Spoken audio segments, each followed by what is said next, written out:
बहुत समय पहले की बात है। नीले पर्वतों और चांदी जैसी झीलों के बीच बसा था चांदनी राज्य।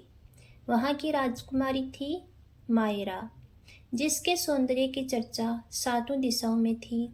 लेकिन उससे भी ज़्यादा लोग उसकी दया और बुद्धिमत्ता की मिसाल देते थे।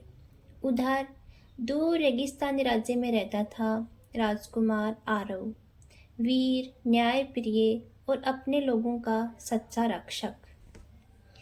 एक दिन मायरा ने सपन में देखा, उसके राज्य पर एक काली परछाई छा रही है। झीलों का पानी सूख रहा है और फूल मुरझा रहे हैं। तभी सपन में एक आवाज़ आई, राजकुमारी, जो चांद की शपथ निभाएगा वही इस अंधकार को हटा पाएगा। मायरा ने जागते ही निर्णय लिया कि वह इस भविष्यवाणी का अर्थ खोजेगी।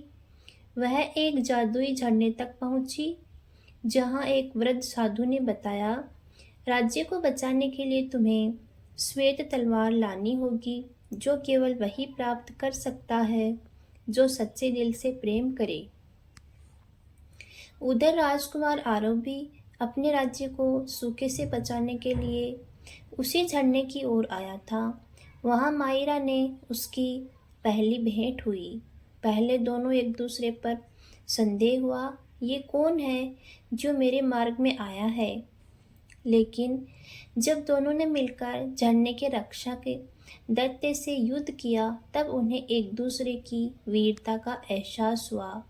आरव ने कहा, जिसके हृदय में दया हो वही सच्चा योद्धा है। और मायरा ने मुस्कुराते हुए उत्तर दिया, और जो दया की रक्षा करे वही सच्चा राजा बनता है। श्वेत तलवार पाने के लिए दोनों को चांदनी झील के नीचे उतरना पड़ा। वहाँ एक जादुई दर्पण खड़ा था, जो मन की सच्चाई दिखाता था। जो भी झूठा होता वह पत्थर बन जाता। मायरा ने अपना दिल खोला, मैं अपने लोगों के लिए तलवार चाहती हूँ, अपने लिए नहीं।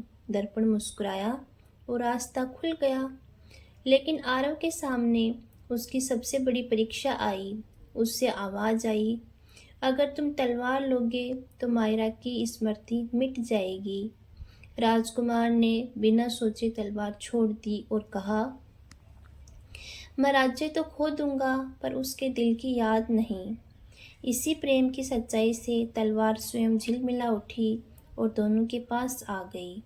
दोनों राज्यों में शांति लौटी, झीलें फिर चमक उठी।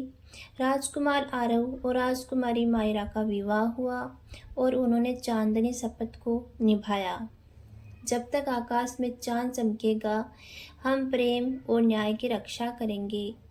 कहा जाता है, आज भी हर पूर्णिमा की रात झील में दो परछाइयाँ झील मिलाती हैं, एक राजकुमार की और एक राजकुमारी की, जो प्रेम और सत्य की निशानी है।